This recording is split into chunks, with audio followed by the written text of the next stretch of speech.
தந்தை மகன் தூயாவின் பெயராலே ஆமேன். யோவான் எழுதின சிறந்த வாசகம் அதிகாரம் 12 இறைவசனங்கள் 24 முதல் 26 முடிய. அக்காலத்தில் இயேசு தம் சீடர்களுக்கு கூறியது: கோதுமை மணி மண்ணில் விழுந்து மடியாவிட்டால் அது அப்படியே இருக்கும்.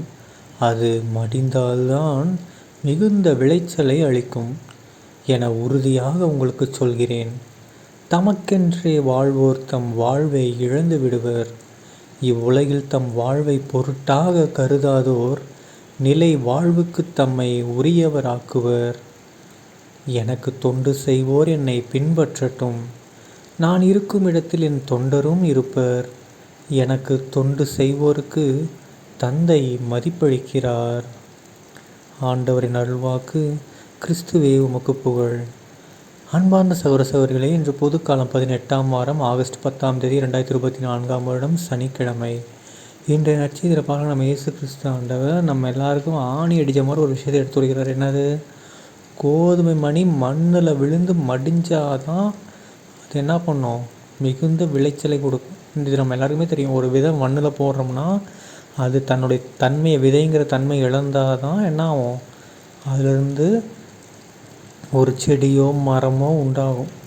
அது நான் விதையாக தான் இருப்பேன், மாற மாட்டேன் அப்படின்ட்டு இருந்துச்சுன்னா என்ன ஆகும்? அப்படியே கிடக்க வேண்டியதான். கடைசியில் புழு பூச்சி தின்னு வேஸ்ட்டாக தான் போகும். ரைட்டுங்களா? இன்னும் உள்ள அர்த்தத்தை பார்த்தீங்கன்னா தெரியும். நம்ம இயேசு கிறிஸ்து ஆண்டவர் உயிர்த்தெழுந்த பின்னாடி தான் என்னாச்சு? இந்த கிறிஸ்துவம் அப்படிங்கிற மிகப்பெரிய ஒரு விஷயமே உருவானது.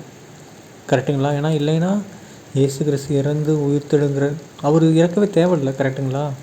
ஆனால் அப்படி இறந்து உயிர்த்தெழுந்தனால தான் சாவையே வென்று விட்டார் என்று சொல்லி பழைய ஏற்பாட்டில் இறைவாக்கினர் சொன்னதெல்லாம் நிறைவேறியது.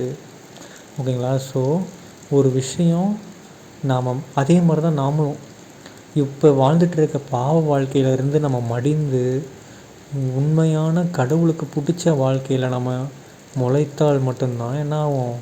பயங்கர விளைச்சலை கொடுக்க முடியும். இல்லைன்னா என்ன ஆகும்? கடைசி வரைக்கும் இந்த பாவ வாழ்க்கையில் வாழ்ந்துக்கிட்டே இருக்க வேண்டியதான். என்ன தான் கோயிலுக்கு போனாலும் சரி, என்ன தான் ஜபம் பண்ணாலும் சரி, நாம் இந்த மண்ணுலக வாழ்க்கையில் இருந்து மடிந்தால் மட்டுமே என்ன பண்ண முடியும்? நிலை வாழ்வுக்கு நம்மளை உரியவராக மாற்ற முடியும்.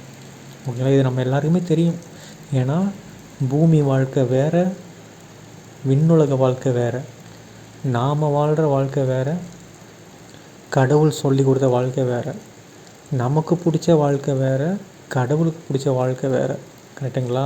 ஸோ இது எல்லாமே கடைசியில் கடவுளுக்கு ஏற்றபடி இருந்தால் மட்டும்தான் நிலை வாழ்வு கிடைக்கும். இப்போ வாழ்கிற வாழ்வு வேறு, நிலை வாழ்வு வேறு. எல்லாருக்குமே தெரியும். ஏன்னா இப்போ வாழ்கிற வாழ்வு 60, 70, 80 தான் வருஷம்தான். நிலை வாழ்வு பல கோடி ஆண்டுகள். அதுதான் நிலை வாழ்வு, அதுதான் எட்டர்னல் லைஃப். ஓகேங்களா? ஸோ அந்த ஒரு வாழ்வை நாம் அடையணும் அப்படின்னா கண்டிப்பாக இந்த வாழ்க்கையை ஒரு பொருட்டாக கருதக்கூடாது. இவ்வுலகில் தம் வாழ்வை பொருட்டாக கருதாமல் இருந்தால் தான் நாம் நிலை வாழ்வுக்கு உரியவராக இருப்போம். ஓகேங்களா? இல்லைன்னா என்ன ஆகாது? நிலை வாழ்வு நமக்கு கிடைக்காது. அங்கே போய் என்ன பண்ணுவோம்?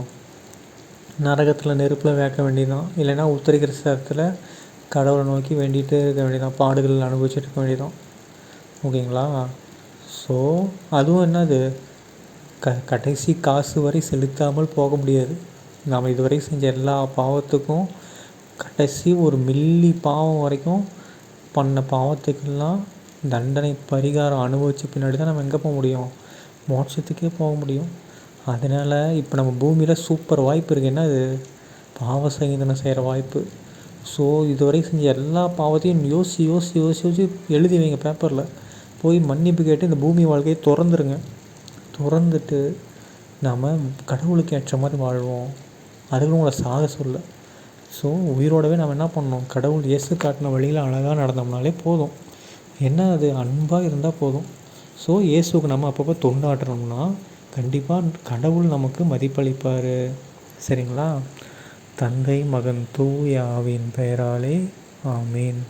இயேசுவுக்கே புகழ், இயேசுவுக்கே நன்றி, மரியே வாழ்க. இயேசுவின் இரத்தம் ஜெயம். ஹல்லேலூயா. Praise the Lord.